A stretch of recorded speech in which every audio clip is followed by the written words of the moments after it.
안녕하세요. 별로 안녕하지 못한 시간을 보낸 30대 여자입니다. 어디서부터 어떻게 시작해야 할지 사연을 보내기로 결심한 지금도 말이 쉽게 떨어지지 않습니다. 그래도 제가 사랑했던 사람의 억울함을 조금이라도 풀어주고 또 본인이 얼마나 사랑을 받고 사랑을 받을 만했던 사람인지 알려주고 싶어서 이렇게 사연을 보내게 됐어요. 저는 첫사랑을 남들보다 배는 늦게 만난 것 같아요. 첫사랑보다는 늦사랑이라고 해도 될 정도로요. 물론 이전에 연애를 안 해본 건 아니지만 정말 사랑이라고 할 수 있는 감정을 느낀 건 한 명뿐이었거든요. 바로 제 남편이죠. 남편은 제가 36살 때 제가 일하는 금거래소에서 함께 일하는 언니의 소개로 만나게 됐어요. 그 언니는 고향이 강주인데 저랑 5년간 함께 일하고 사무실에서 가장 친하기도 해서 같이 여행도 자주 갔거든요. 언니 고향으로 함께 주말에 여행을 갔다가 언니가 오래된 친구가 한 명 있는데 저만 괜찮다면 온 김에 같이 저녁을 먹자고 했거든요. 저는 낯을 가리는 성격도 아니고 또 언니가 정말 친한 친구라고 본인 친구들 중에서 제일 착한 친구라고 해서 궁금하기도 했거든요. 그렇게 만난 남편은 솔직히 처음에는 착한 사람이라는 생각보다 좀 빙구처럼 보일 정도로 순박하다는 게 남편에 대한 첫인상이었어요. 진우 씨랑 언니랑 동갑이라고 했죠? 네? 아, 네네, 맞아요. 36입니다. 뭔 소리야? 너 올해 38이야. 36은 윤주지. 왜 갑자기 나이를 깎아? 어? 맞네. 순간 착각했어. 제가 무슨 말만 걸면 되게 당황하고 말도 더듬거리고 눈도 못 맞추시는 거예요. 나중에는 너무 긴장한 게 보여서 미안해서 말도 못 걸었는데 근데 또 그렇게 긴장을 하면서도 제게 먼저 말을 걸려고 하고 제가 먹으려는 안주가 멀리 있으면 그릇을 제 앞으로 놔주더라고요. 그릇을 든 손이 발발 떠는 게 눈에 다 보이는데 그 모습에 묘한 호감을 느꼈어요. 그날 제가 먼저 남편에게 제 번호를 주고 먼저 톡을 해서 연락을 하기 시작했는데 진짜 제가 톡을 하나 보내면 3분 내로 답이 바로바로 오더라고요. 솔직히 별로 중요한 내용도 아니었거든요. 뭐 밥 먹었냐? 나는 뭐 먹었는데 맛있더라. 퇴근하고 싶다. 아직도 화요일이다. 뭐 이런 거요. 근데 그런 제 문자에 10분 정도 답이 늦어지면 나중에 미안하다. 일하느라 못 봤다고 안절부절하고요. 그 사람은 광주에 있는 대기업 소재의 자동차 공장에서 생산직으로 일하고 있었는데 근무 중에 휴대폰을 잘 못 보는 걸 저도 알고 있었는데 말이죠. 여러분도 예상하셨겠지만 연애 역시 제가 먼저 다가가서 하게 됐어요. 솔직히 저는 이 남자가 대체 언제 제게 진지하게 만나보자 얘기를 꺼낼지 궁금했거든요. 광주에 사는 사람이 거의 3개월 동안 매주 주말마다 서울로 저를 만나러 오는데 그냥 지인을 통해 만난 아는 동생이 보고 싶어서 오는 건 아닐 거 아니에요. 오늘이 그날이겠지 하는 마음으로 나가면 그냥 제가 먹고 싶은 거 먹이고 제가 가고 싶은 곳 같이 가고 아무 말 없이 저를 집까지 데려다 주길래 하루는 너무 답답해서 제가 먼저 말했어요. 언제쯤 나한테 고백할 거예요? 라고 말이죠. 저는 사람 얼굴이 몇 초 만에 그렇게 빨개질 수 있다는 걸 남편 덕분에 알았습니다. 술도 못해서 소주 2잔만 마셔도 취하는 사람이 이상하게 얼굴은 안 빨개져서 체질이 그런가 보다 했는데 부끄러울 때는 불 붙은 것 마냥 화르륵 하고 빨개지더라고요. 그렇게 저희는 제 그 한마디로 기다렸다는 듯 연인이 됐습니다.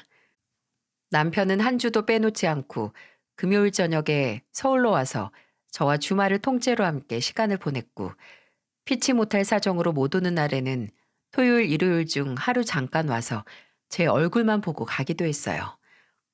많이 못 만나는 만큼 보고 싶은 게 장거리 연애의 장점이자 단점인데요. 그리운 만큼 애틋하고 얼굴을 많이 못 봐서 연애 기간이 길어도 풋풋한 감정을 느낄 수 있었어요. 그렇게 1년을 넘게 만나도 늘 연애 초반처럼 설렜지만 그래도 만난 지 1년 4개월 만에 혼전 임신이 됐을 때는 많이 놀랐네요. 얼마나 놀랐냐면 이 사실을 남편에게 알리는 게 고민이 돼서 남편에게는 몸이 안 좋다고 하고 그 주에는 오지 말라고 했었어요. 그냥 얼굴을 보면 바로 말할 것 같은데 그게 무섭더라고요.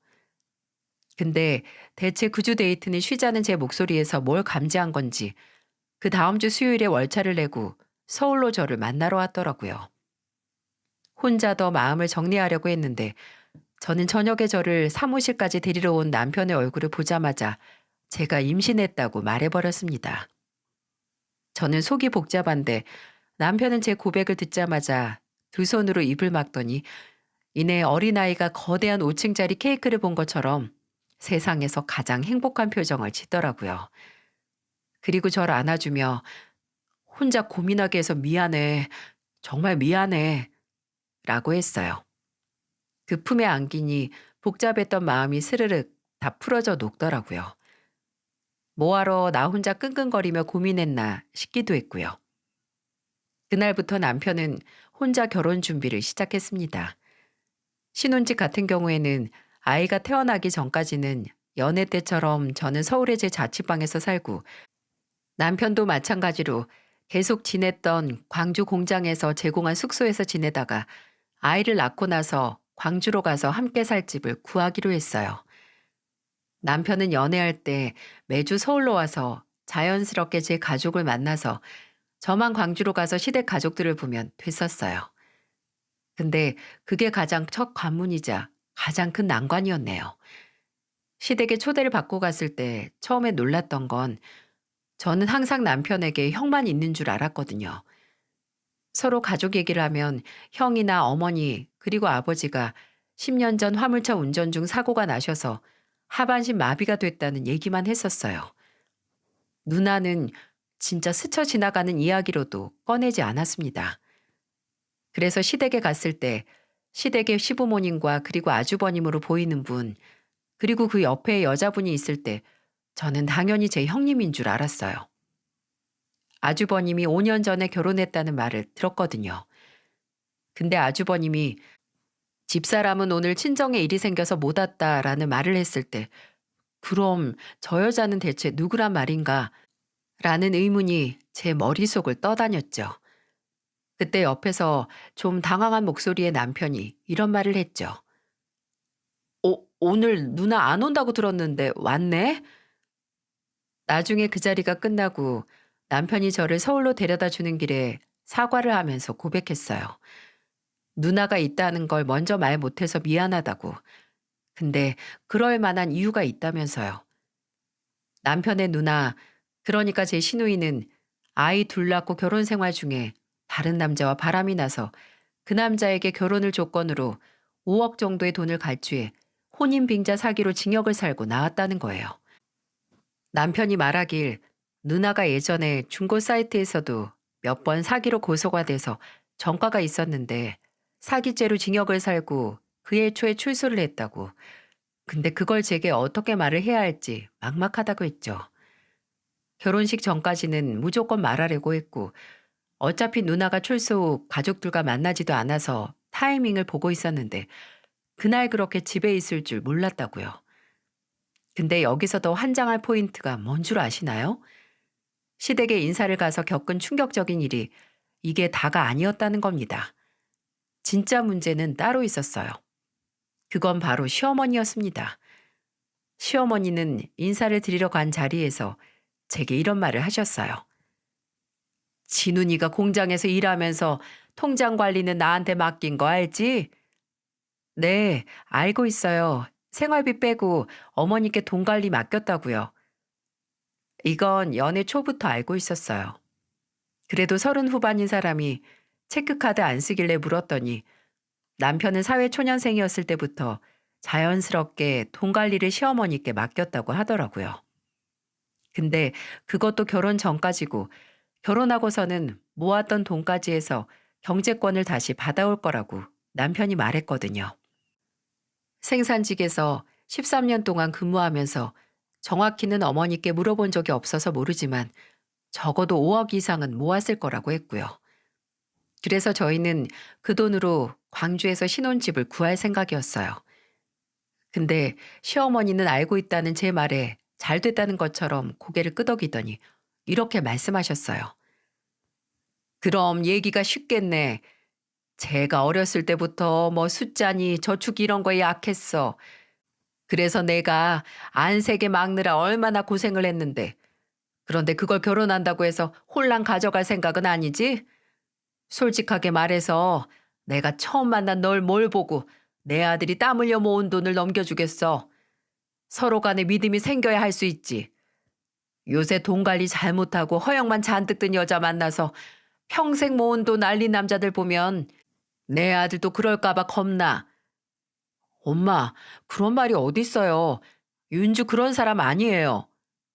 너야 그렇게 말하겠지. 근데 난 아직 쟤를 모르잖니. 그러니까 식 올리고 애 낳고 나서 이 정도면 믿어도 되겠다 하면 내가 어련히 알아서 넘겨줄 테니까 너는 앞으로도 돈 관리 엄마한테 맡겨라. 알아들어? 그래도 되겠지, 윤주야? 아니요, 어머님. 저는 동의 못 하겠는데요. 따지고 보면 어머님 말씀대로 남편이 땀 흘려 모은 남편 돈인데 어머님 믿음보다는 남편의 믿음을 얻는 게 중요하죠. 그리고 이 사람은 제가 그런 사람이 아니라는 걸 알고 믿는데 경제권을 누구한테 넘기든 그건 어머님의 일방적인 권한이 아니라 남편에게 우선적인 선택권이 있다고 생각해요. 안 그래, 진우 씨? 아니, 재수 씨.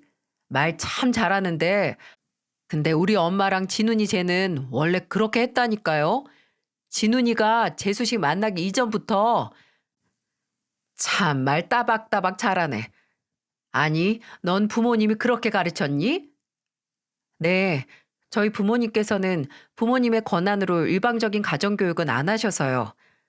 아이고, 시어머니가 말하면 그냥 알겠다, 그렇게 하겠다 하는 거지. 너 지금부터 이러면 앞으로 결혼 생활 동안 아주 골아파질걸?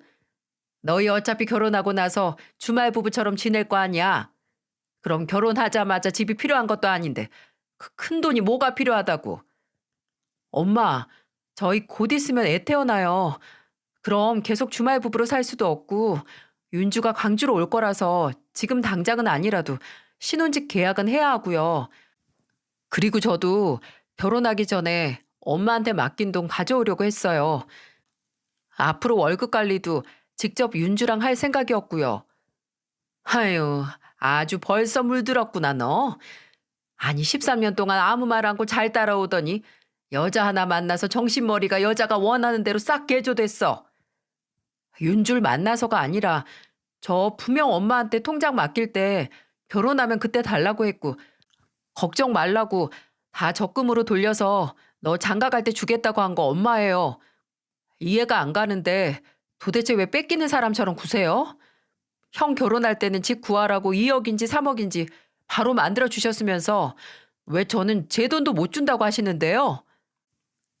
남편은 그 자리에서 저와 약속했던 대로 시어머니에게 단호하게 나갔어요. 웃긴 게 돈을 관리했던 시어머니가 반발을 한 건 100번 양보해서 예상했던 모습이긴 한데 옆에 있는 아주버님이나 시누이가 남편의 그런 모습을 괘씸했다는 겁니다. 근데 남편은 지지 않았고 그렇게 단호한 막내 아들의 모습을 처음 본 시어머니 입에서 이런 말이 나올 수 있었어요. 아유, 알았다, 알았어. 지금 적금으로 묶여있는 돈 있으니까 그거 만기 되면 줄게. 너 애 낳기 전에 끝날 거니까 그때 준다고. 필요 이상으로 화를 내는 모습이 당황스럽긴 했지만 그래도 시어머니 앞에서 신혼집 구하기 전까지 준다는 말이 나와서 다행이었죠. 그 후에 남편은 제게 어머니가 원래 옛날부터 유독 통제가 심하고 본인이 안 하면 큰일 나는 줄 아는 사람이라고 하며 사과를 했습니다. 그래도 저는 평생 그런 어머니에게 반대를 안 했던 사람이 결혼을 결심한 후로 강하게 행동했던 남편이 자랑스러웠어요. 그 사람 성격이 어떤 줄 잘 아니까요. 근데 또 다른 난관은 그렇게 사위를 마음에 들어하고 이 결혼을 응원했던 부모님과 언니가 상견례를 한 후에 결혼을 다시 생각해 보라고 했다는 겁니다. 저희 부모님께서는 시장에서 과일 장사를 하시는데 그런 부모님을 만난 시어머니께서 안이 꼽다는 표정으로 한 말이 이거였거든요. 아유, 근데 사돈이 과일 장사를 하는데 어째 단 한 주도 윤주가 저희 집에 과일을 안 보냈네요. 저번에 집에 인사 왔을 때 한 번 가져오고 그 후에는 깜깜무소식이에요. 그때 가져온 망고도 영 맹탕이더만. 과일이라는 게 당도를 일일이 감쪼아 먹는 까치 마냥 맛을 보고 보내드릴 수 없어서 그런 일이 생겼나 보네요. 기대에 부응하지 못한 게 죄송해서라도 사부인께서 파는 물건 몇 개 사드려야겠어요. 사부인께서도 장사하신다고 들었는데 무슨 장사하신다고요? 네? 아, 그냥 이것저것 상황 되는 대로 물건 떼와서 팔고 있습니다. 어머, 궁금하네요. 주로 뭘 파시나요? 사부인께서 파는 물건 중에 잘 나가는 건 뭐예요? 그게 그때그때 달라져서요. 제가 하는 일이 평범한 사람들은 모르는 거라 네트워크 마케팅이라고 들어보셨나 모르겠네요. 그거 혹시 다단계 말씀하시는 건가요? 여기서 저는 또 한 번 놀랐죠. 참 안 놀랄 틈을 안 주십니다. 영어로 번드르하게 말했지만 아시는 분은 다 아실 거예요. 네트워크 마케팅, 그건 바로 일명 다단계를 부르는 다른 명칭이었던 거예요. 저희 어머니가 표정을 못 숨기시고 난색을 표하시자 시어머니는 요새 다단계는 예전과 다르다고 수익 구조도 탄탄하고 이게 은근히 돈이 된다는 변명을 늘어놓기 시작하셨어요. 저희 어머니는 아, 네, 네, 라고 하셨지만 바로 옆에 있는 제게 넌 뭐 안 샀지? 라고 물어보셨죠. 그날 저는 바로 자취방으로 가지 못하고 어머니와 언니의 손에 붙들려 본가에 가야 했습니다. 어머니는 집에 도착하자마자 웃옷을 벗어 바닥에 그냥 내팽겨 두시고 찬물을 벌컥벌컥 드셨고요. 아버지는 한숨 쉬시고 언니는 제게 너 어떻게 하려 그러니? 라고 물었습니다. 어머니는 찬물 한 컵을 다 비워내시고 제게 와서 말하셨죠.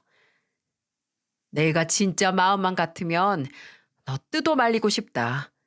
아무리 한서방이 사람이 좋고 착하다고 해도 이건 아니다, 이건 아니야.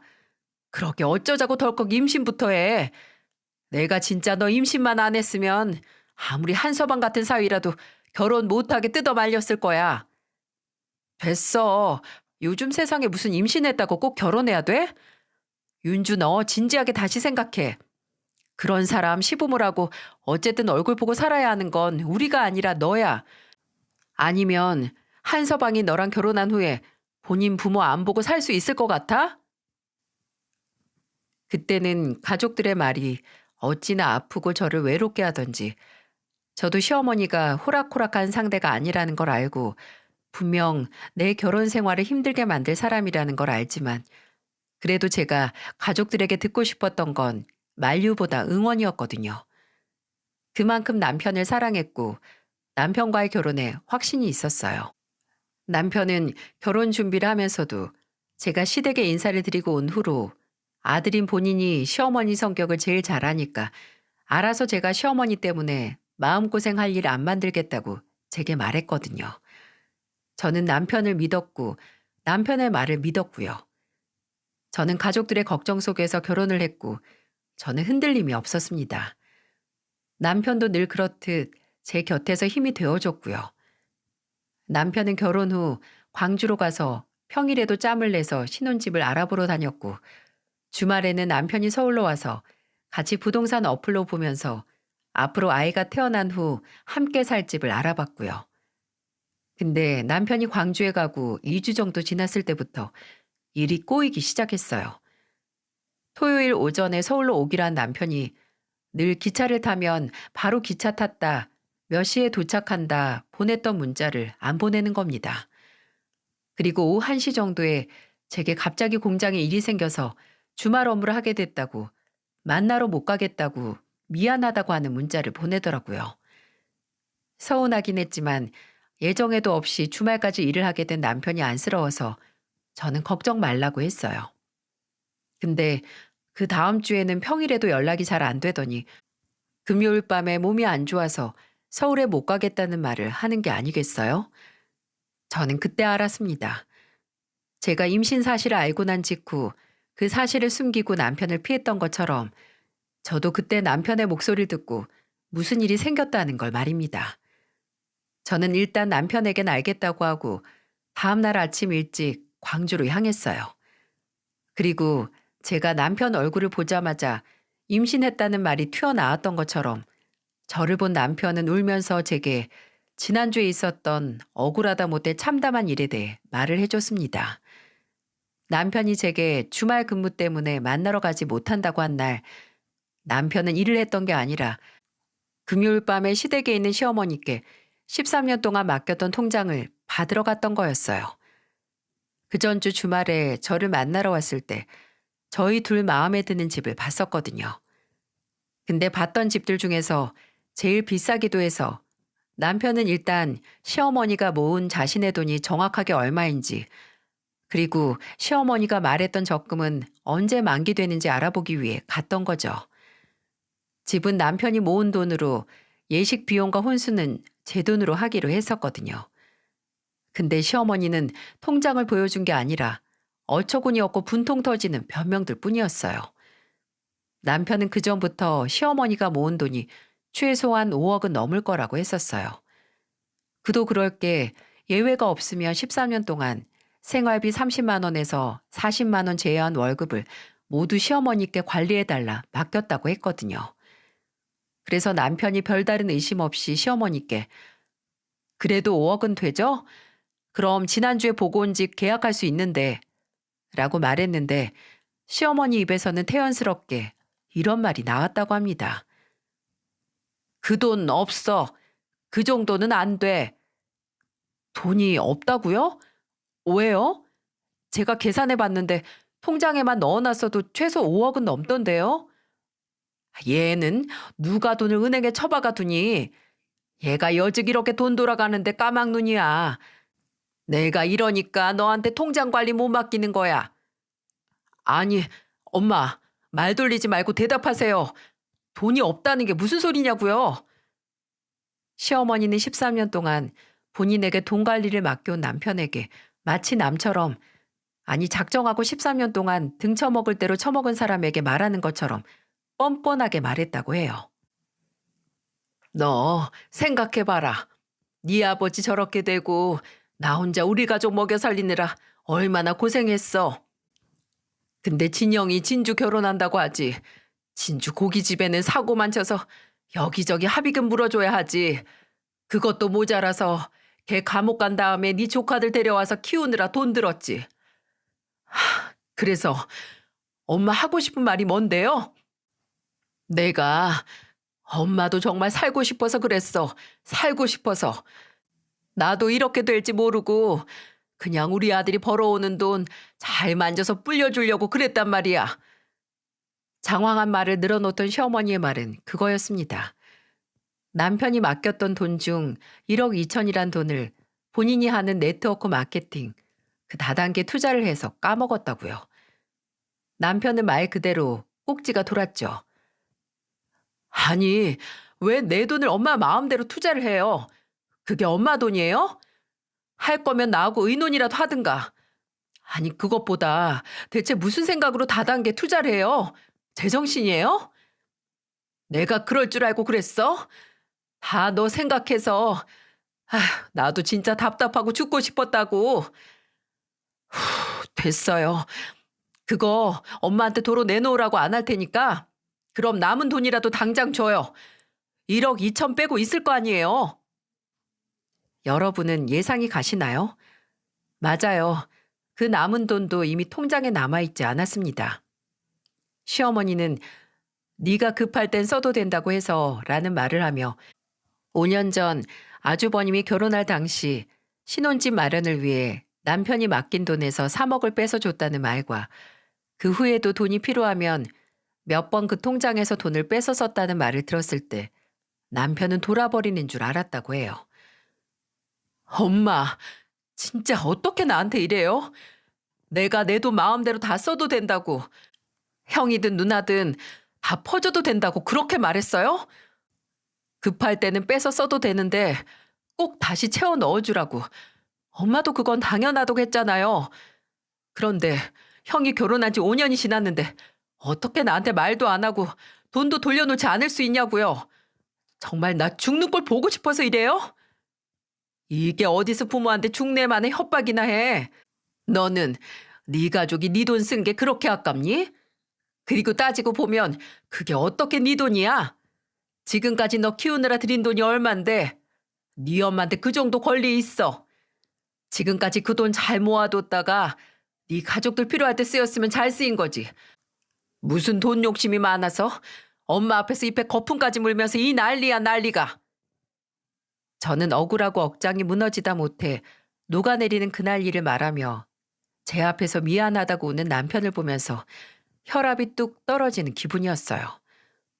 남편이 너무 불쌍하고 안 된 마음이 든가 동시에 뒷골이 당길 만큼 화가 났어요. 당장 이 문제를 어떻게 해야 할지 가늠이 안 됐고 제게 설명할 것도 막막하고 제 얼굴 볼 염치가 없어서 서울에 못 갔다고 벌벌 떨면서 말하는 남편을 진정시키고 일단 아주버님에게 찾아가기로 했습니다. 남편의 돈으로 집을 사 살고 있는 아주버님에게 가서 상황을 설명하고 따질 건 따진 후에 당장 돈으로 못 돌려받으면 그 집을 팔아서라도 원금을 받을 생각이었어요. 근데 저희가 연락도 없이 찾아가서 시어머니에게 이제야 전해들은 말을 했을 때 남편의 형이라는 사람이 무슨 얘기를 했을까요? 형은 어떻게 내 돈으로 이 집 사서 5년 동안 살면서 이 집 산 돈이 내 돈이라는 걸 말을 안 해? 야, 나도 몰랐었어. 나중에 집 사고 얼마 살고 나서 알았지. 엄마가 줬으니까 그냥 엄마 돈이겠거니 한 거지. 내가 뭐 처음부터 네 돈이란 걸 알고 가져갔겠냐? 아무튼 알고 있었던 거 아니야. 됐다. 더 말해서 뭐해.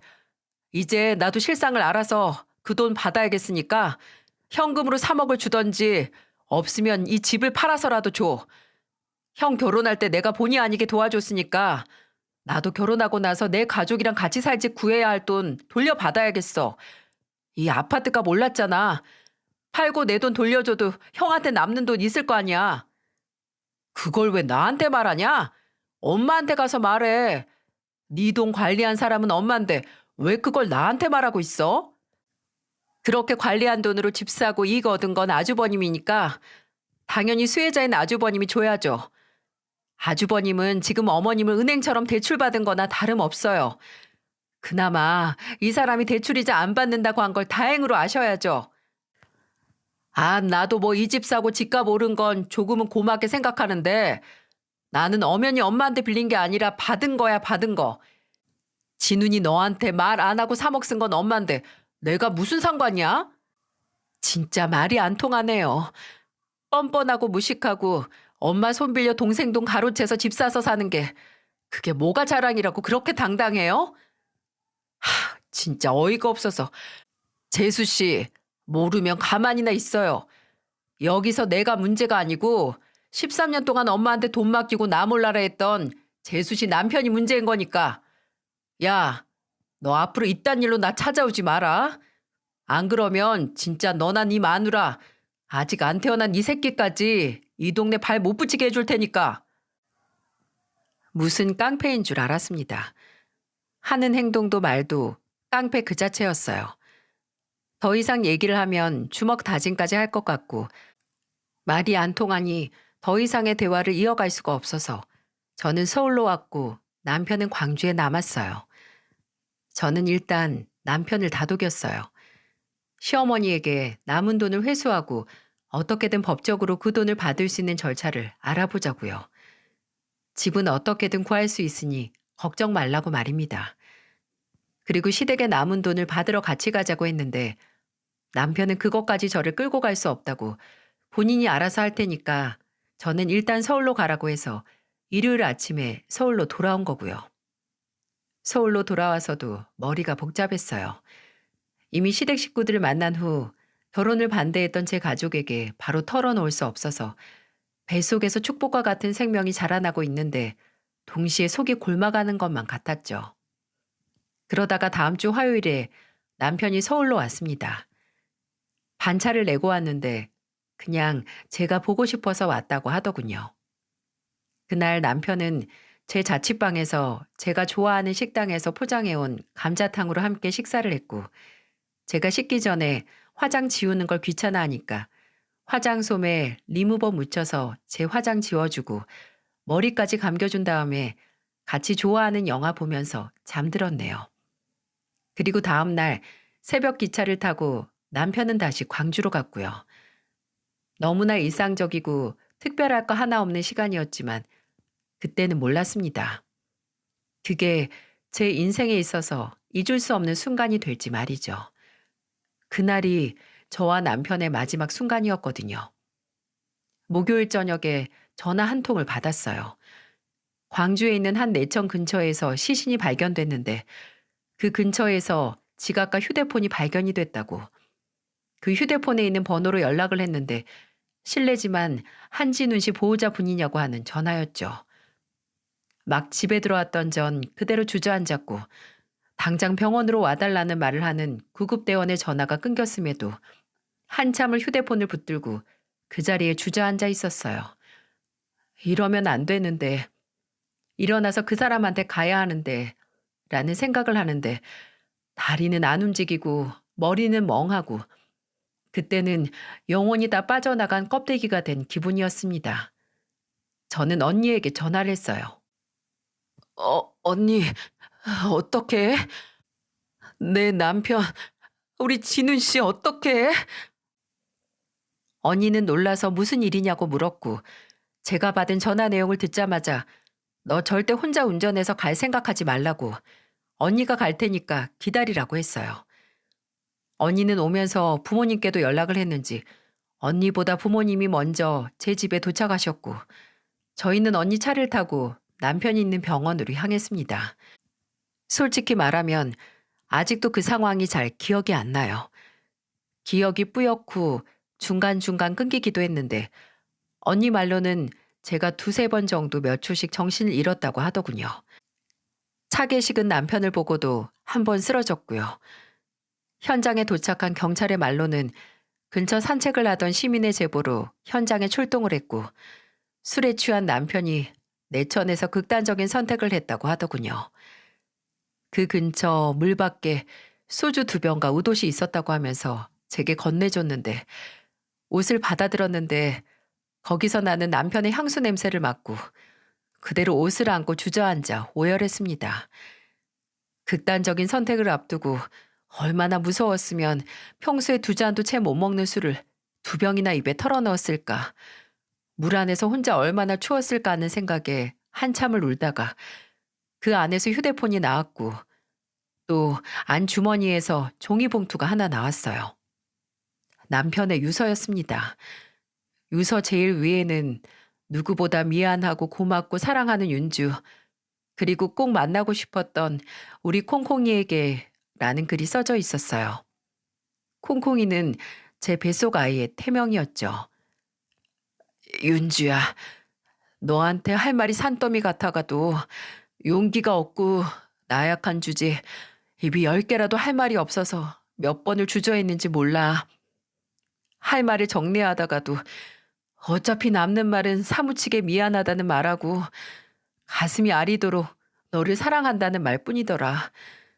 심심하고 비슷하게 굴러가던 내 인생은 윤주 널 만나면서 너와 내가 세상의 주인공이 된 것처럼 나를 특별하게 만들어줬는데 어쩌다가 이렇게 된 걸까?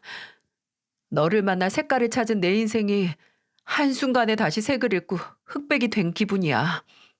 분명 너와 콩콩이를 누구보다 행복하게 만들어주고 싶고 나는 그런 너와 콩콩이를 보면서 행복한 인생을 살고 싶었는데 어디서부터 잘못된 건지 내가 살아온 지금까지 인생이 빈 껍데기 같고 어떻게 다시 시작을 해야 할지 막막해서 하루에도 수십 번씩 숨통이 막혀서 정신이 아득해진 기분이야.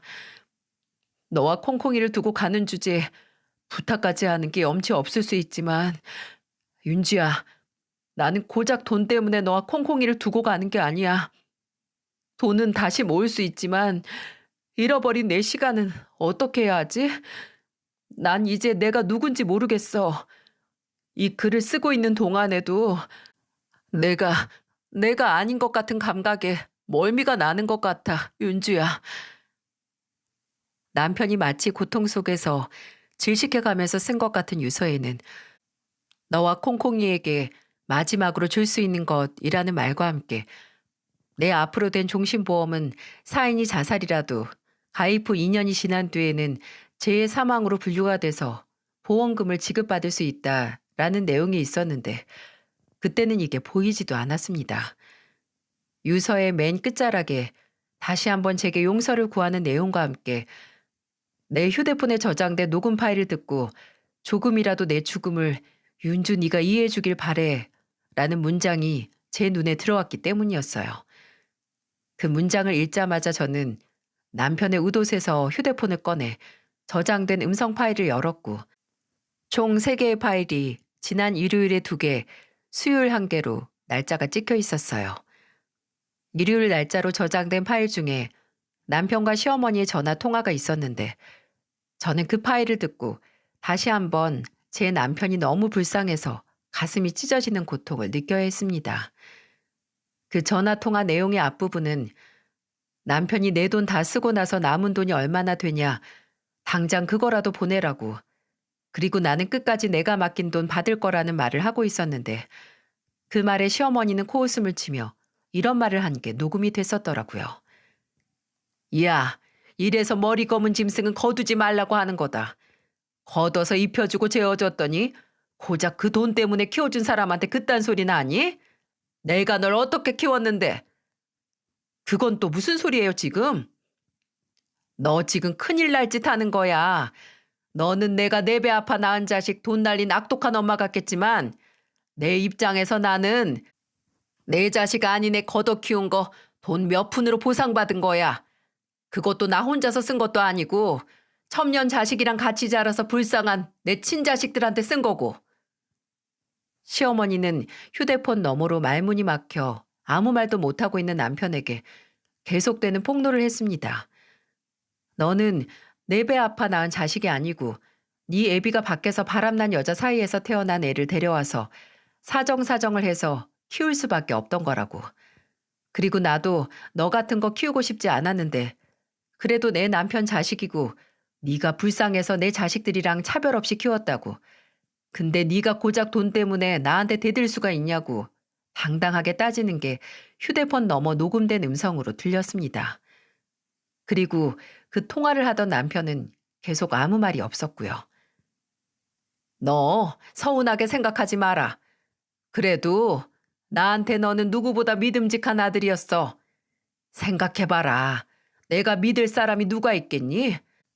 다리 병신된 네 아버지? 아니면 집 할 돈 들려보냈는데 돈 잘 버는 마누라 생긴 후에 부모는 모른 척하고 사는 네 형? 아니면 지 새끼 맡기고 감옥까지 다녀온 네 누나? 내가 이놈의 자식아 절 어떻게 키우고 의지를 얼마나 많이 했는데 네가 고작 결혼한 지 이제 1달밖에 안 된 여자 때문에 나한테 이래? 날 믿고 의지했으면 뭐여. 그래봤자 엄마는 걷어먹인 남의 자식이 평생을 바쳐서 번 돈 뒤로는 엄마 친자식들한테 다 퍼줬잖아요. 아니에요? 그래놓고 날 의지하고 믿었다고요? 진짜 어떻게 이래요? 이렇게 거짓말하고 갈취하듯 벗겨먹을 거였으면 차라리 데리고 오지 말지. 이렇게 너는 친자식도 아닌데 걷어먹였으니까 억울해하지 말라는 소리 할 거면 차라리 키우지 말지 그랬어요. 아유 시끄러워. 그래 나도 네가 이렇게 돈에 눈먼 인간으로 자랄 줄 알았으면 차라리 안 데려왔을 거야. 내가 보니까 네 통장에 4,200 정도 남아있더라. 이거 보내줄 테니까 그만 좀 해라. 어? 성가신 날파리 쫓아내는 것처럼 말하는 시어머니 말에 남편은 한동안 또 말을 잇지 못하고 있었어요. 그리고 제 계좌번호를 불러주며 여기로 보내라고 한 뒤에 바로 통화를 종료했죠. 그리고 몇 분 뒤 시아버지에게 전화해서 녹음된 파일도 있었는데 그 통화 내용은 시어머니에게 내가 어머니 자식이 아니고 아버지가 다른 여자 바람나서 태어났다는 걸 들었다고. 그게 정말이냐고 묻는 소리가 들렸어요. 시아버지는 거의 1분 정도 아무 말이 없다가 남편이 진짜냐고 절규하자 미안하다는 말밖에 하지 않았습니다. 그 녹음 파일은 끝까지 들을 수 없었어요. 남편이 시아버지에게 어떻게 알고서도 어머니가 내 돈을 형이나 누나에게 당연하게 쓰는 걸 두고 볼 수 있냐고, 나한테 말해줄 생각을 왜 못했냐고, 아버지도 어머니와 마찬가지로 내가 밖에서 생겨서 태어난 자식이라 미래가 어떻게 되든 상관이 없는 거냐고, 나는 진짜 이 집 식구가 아니라서 그냥 허울 뿐이고 그마저도 일생을 바쳐서 번 돈을 가져다 바쳐서 유지할 수 있던 거냐고, 울부짖는 그 목소리가 너무 가슴이 아파서 다 듣지도 못하고 껐습니다. 나머지 남편이 극단적인 선택을 하기 전에 녹음된 파일은 마찬가지로 시아버지에게 건 전화였는데 녹음 시간이 6초밖에 안 됐고 건 사람 받은 사람 아무도 말을 안 해서 내용도 없는 파일이었어요. 아마 전화는 걸었는데 아무 말도 안 하고 끄는 게 자동으로 저장된 것 같더라고요. 경찰이나 병원에서는 남편의 사인이 자살이라고 했지만 제게 남편의 죽음은 살인이나 마찬가지였어요. 시댁 인간들의 끔찍한 이기심이 제 남편을 물속으로 떠민 거나 다름없으니까요. 저는 제정신이 아니었고 부른 배를 부여지고 당장 시댁으로 가려고 했습니다. 가족들이 그런 저를 말려서 왜 가야 하는지 지금 나를 말리면 안 된다는 이유를 제정신이 아닌 상태에서 설명을 했고 언니와 아버지는 병원에 남편의 곁에 남고 저와 불쌍한 사위를 위해 분노한 저는 어머니와 함께 시댁으로 향했습니다. 저와 마찬가지로 구급대원이나 경찰에 연락을 받은 건지 시부모님과 시누이는 남편의 죽음을 알고 있었고 병원에 갈 채비를 하고 있더라고요. 저는 시댁에 들어가자마자 이성을 잃고 날뛰었습니다. 시어머니를 밀어 넘어뜨리고 거실에 있던 TV를 앞으로 당겨 깨뜨리고 그냥 눈앞에 있는 건 모조리 몸으로 밀어 넘어뜨리고 당겨서 망가뜨렸어요. 그 인간들이 망가뜨린 제 결혼 생활과 남편의 인생처럼 말이죠. 그리고 제가 왜 그러는지 이해를 못하는 무지랭이들에게 경고했어요. 내가 니들 가만 안 둬. 니들이 죽인 내 남편 장례식에 올 생각 추호도 하지 마. 저 미친 게 무슨 소리를 하는 거야? 야, 내가 내 아들 장례식에 왜 못 가? 네 아들? 바람난 여자 자식이라고 그 첩자식이 번 돈 갈취해서 연명한 주제. 이제 와서 아들이라고? 꼴값 떨지 마. 내가 니들 다리를 부러뜨려서라도 내 남편 영정사진 앞에 못 서게 할 테니까 남은 빌어먹을 인생 사지 멀쩡하게 보내고 싶지 않으면 와보던가. 그렇게 시댁을 나와서 저는 남편과 저를 만나게 해준 언니에게 연락을 넣었습니다. 자초지종을 설명하고 나 절대 그 인간들 내 남편 장례식에 발붙이게 못한다고 했어요. 언니는 걱정 말라고 지금 남편과 알던 고향 친구들에게 연락하고 본인도 당장 가서 그 인간들 한 발자국도 못 들어가게 해준다고 했어요. 저는 이 말을 남편 장례식에 올 제 친구들에게도 했고 친구들 중 총 13명이 인간 바리케이트를 할 작정을 하고 장례식장으로 모였습니다.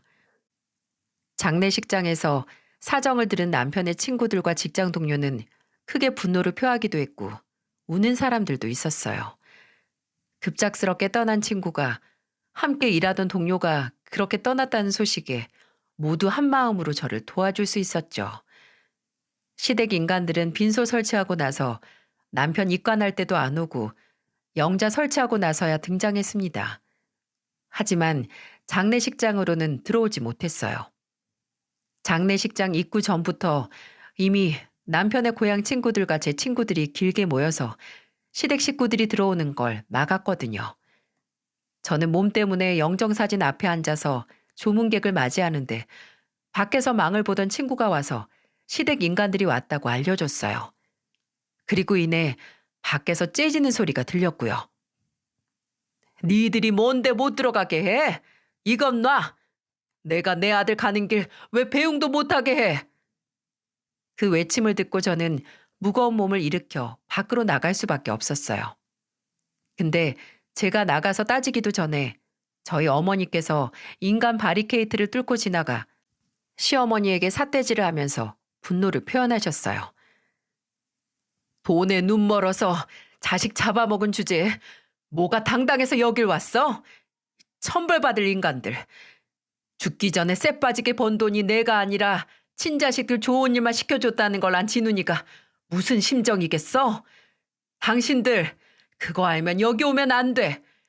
진훈이가 살아생전 벌었던 돈을 꿀꺽했으니 여기서도 진훈이 앞으로 들어온 부조금 꿀꺽할 생각에 왔겠지. 절대 들여보내지 마라. 진훈이 가는 길 저런 인간들 때문에 재수 온 붙으면 큰일 나니까.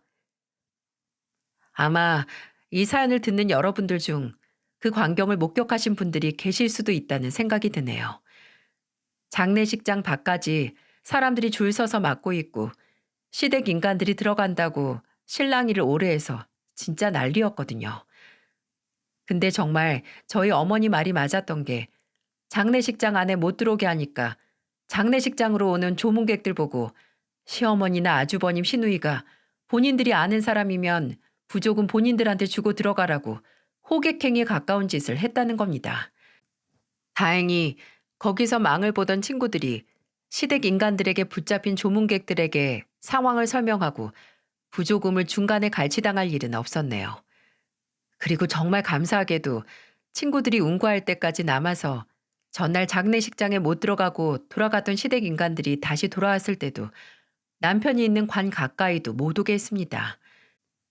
화장터 가는 버스에 타지도 못하게 해서 저희 가족만 남편과 함께 화장터로 향했죠.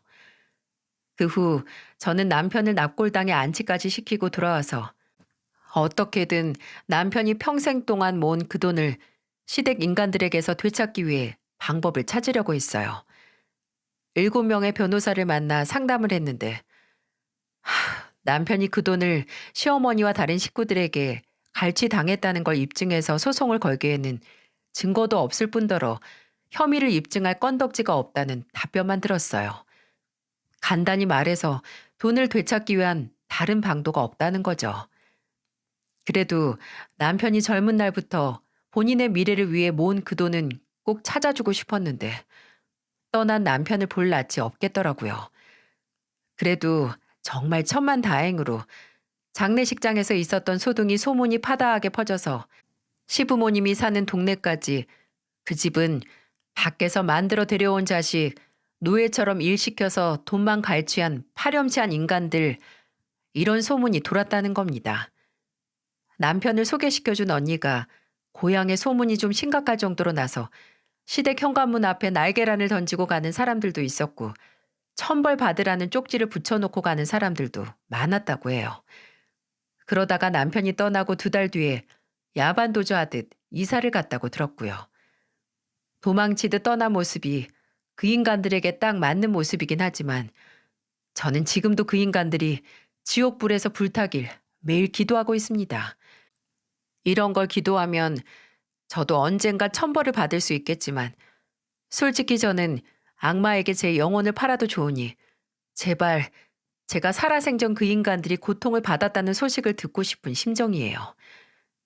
아직도 종종 남편이 마지막에 가족에게 사랑받지 못하고 평생 이용만 당했다는 기억을 가진 채 눈을 감았다는 사실에 치가 떨리게 분노하곤 하니까요. 저는 이래도 되나 싶을 정도로 잘 지내고 있으니 걱정 마시길 바랍니다. 스트레스 때문에 예정일보다 1달 먼저 출산을 했지만 다행히 제 딸은 건강하게 잘 자라고 있어요.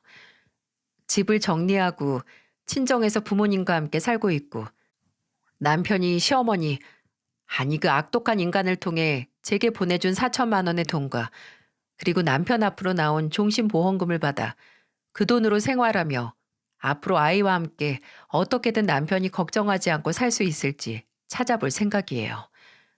그리고 이 사연은 부디 제 사연을 들은 여러분께서 억울하게 눈 감은 제 남편이 제게 얼마나 소중한 존재이고 특별한 사람인지 알아주셨으면 좋겠고 또 눈 감기 전 그 차가운 물속에서 사랑받지 못하고 이용당했던 기억을 가진 채 떠난 남편이 제발 그게 전부가 아니라는 걸 꼭 알았으면 좋겠어요. 여보, 당신이 나한테 너 만나기 전까지는 연애 경험이 없다고 했을 때 나도 당신이 내 첫사랑이야 라고 장난스럽게 말했었지. 당신은 내가 자기 말을 믿지 않는다며 투덜거렸지만 나도 그 말이 진심이었어. 여보, 나는 당신과 결혼한 거 후회하지 않아. 당신은 내가 진심을 다해서 사랑했다고 말할 수 있는 처음이자 유일한 사람이니까. 앞으로도 그 사실은 변하지 않을 거고, 당신이 아니었다면 이렇게 사랑스러운 우리 콩콩이랑 만나지 못했을 거잖아. 이렇게 예쁘고 웃는 모습이 당신을 닮았는데 내가 어떻게 후회할 수가 있겠어. 여보, 제발 당신의 마지막 기억이 극단적인 선택을 하기 위해 술에 취해 물에 잠기는 그런 기억이 아니라 그냥 그 마지막 날 나랑 같이 밥 먹고 손잡고 침대에 누워서 우리가 좋아하는 영화를 보다 서로의 숨소리를 자장가 삼아 잠드는 그 기억이었으면 좋겠다. 여보, 콩콩이 아빠, 사랑해. 정말 이 세상 누구보다 사랑하고 내가 그 마음으로 우리 콩콩이 사랑하면서 잘 키울 테니까 걱정 말고 훗날 다시 만나는 날 예전처럼 나 꼭 안아줘야 돼. 세상에 사랑하는 사람과 예상치 못한 이별을 하는 사람들이 없길 바라며 이 사연을 마치겠습니다. 모두 건강하고 행복하셨으면 좋겠습니다. 긴 사연 함께 해주셔서 감사합니다.